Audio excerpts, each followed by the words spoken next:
यार एक ऐसी कंपनियों को आईपीओ आ रहा है लिटरली जिससे मैंने खुद लोन लिया है और मैं पिछले 7 सालों से लोन ऐप से वीडियो बना रहा हूँ, तो काफ़ी ज़्यादा इस फील्ड में मेरे को नॉलेज है। तो ये वीडियो आपके काफ़ी काम आ सकती है। इवन यहाँ पे किसने एक बार खुद मेरे कॉन्टैक्ट में यहाँ पे कॉल करवा दिया था अपने एजेंट्स के थ्रू। अब लेकिन फिर भी मैं इस कंपनी की तारीफ़ करने वाला हूँ, क्योंकि इस जो कंपनी अपनी गलती सुधार ले वो कंपनी अच्छी मानी जाती है। किस्त का आईपीओ 30 अप्रैल को यहाँ पे खुल रहा है 162 से 171 के प्राइस बैंड पे, और मैं 7 साल से लोन ऐप्स यहाँ पे कवर कर रहा हूँ। तो आज मैं आपको वो सब बताऊँगा जो कोई और आप लोगों को यहाँ पे नहीं बताएगा। तो नमस्कार दोस्तों, मैं हूँ राहुल और स्वागत है आपका इंडिया बनेगा डिजिटल यूट्यूब चैनल पे।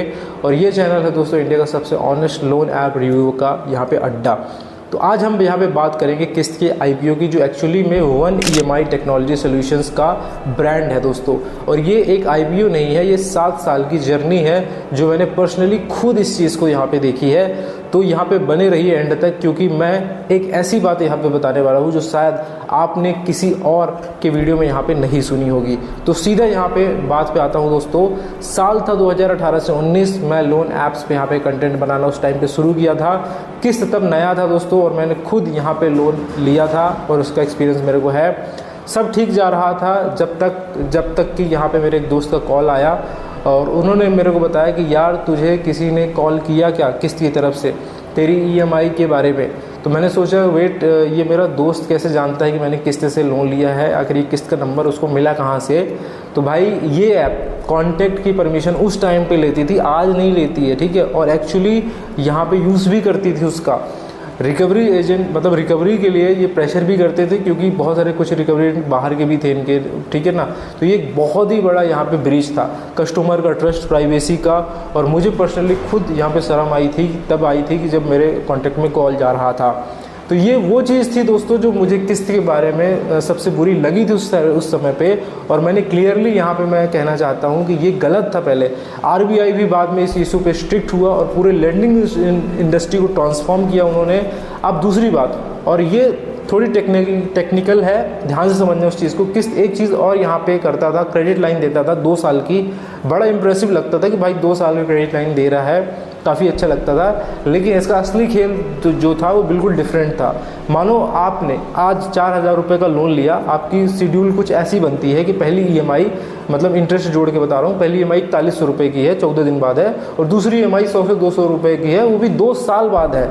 तो अगर आपने 14 दिन में 4100 रुपये पहली ईएमआई भर दी, तो दूसरी ईएमआई ऑटोमेटिक वेव ऑफ कर दी जाती थी इनके थ्रू। तो टेक्निकली ये देखा गया कि इनका टाइम 2 साल का था, बट प्रैक्टिकली एक्चुअल जो टाइम था, टेन्योर था, वो 14 दिन का था। ये चीटिंग नहीं थी, ये मतलब बोल सकते हो थोड़ा मिसलीडिंग था, ठीक है। बहुत सारे यूजर्स को समझ में नहीं आया था कि उनका एक्चुअल रिपेमेंट टाइम विंडो कितना है ना, 2 हफ्ते का है या फिर 2 साल का है। और जो लोग कंफ्यूज हुए उन्हें बाद में लेट फीस यहाँ पे लगी।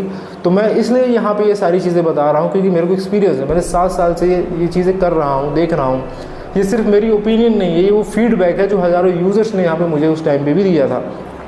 अब आता हूँ वो पार्ट पे जो मुझे जेन्युइनली इस कंपनी ने इम्प्रेस करा है। 2020 लॉकडाउन जब पूरा इंडिया एकदम यहाँ पे रुक गया था, लोन ऐप्स के लिए सबसे बड़ा यहाँ पे टेस्ट था। जब लोग रीपे नहीं कर सकते थे, बहुत सारी ऐप्स ने तब भी यहाँ पे हैरेसमेंट किया, रिकवरी एजेंट के कॉल आए, कॉन्टैक्ट्स में मैसेज गए, सब हुआ। किस्त ने कुछ यहाँ पे उस टाइम पे अलग किया, उन्होंने लोगों को मोरेटोरियम दिया, कस्टमर केयर पे फोकस किया, कस्टमर की कंप्लेन को सुनना स्टार्ट करा, उसके रेजोल्यूशन पे उन्होंने काम करा, और धीरे धीरे यहाँ पे पर्सनल लोन देना भी शुरू करा प्रॉपर टेन्योर के साथ। इनका टेन्योर भी बढ़ा, इनका अमाउंट भी बढ़ा, मतलब स्ट्रक्चर्ड ईएमआई इन्होंने बनाया। और मैंने खुद यहाँ पे लॉकडाउन के बाद दोबारा मतलब इसमें लोन लिया है, और एक्सपीरियंस उस टाइम पे बेटर था। उन्होंने जो कॉन्टैक्ट की परमिशन वगैरह थी सब लेना बंद कर दिया था, सारी चीज़ें बंद हो गई थी, प्रोसेस स्मूथ हो गया था, कम्युनिकेशन भी क्लियर हो चुका था, और अनवांटेड कॉल भी यहाँ पे नहीं आ रहे थे। ये रिडम्पशन आर्क यहाँ पे बिल्कुल रियल है, और मैं ये क्रेडिट यहाँ पे किस्त को देना चाहूँगा, काफ़ी उन्होंने अच्छा काम भी किया था। अब बात करते हैं दोस्तों आईपीओ की, क्योंकि आखिर में पैसा लगाना है तो यहाँ पे नंबर्स भी समझने पड़ेंगे, है ना, बातों से कुछ नहीं होने वाला है। तो अगर हम डिटेल की बात करते हैं तो सारी चीज़ समझते हैं। सबसे पहले ओपन डेट की बात करते हैं, ठीक है, जो कि है 30 अप्रैल 2026। क्लोज डेट की बात करते हैं तो 5 मई 2026 है। प्राइस बैंड की बात करते हैं तो 162 रुपये से 171 रुपये है। लॉट साइज़ की बात करते हैं तो 87 शेयर का लॉट साइज़ है।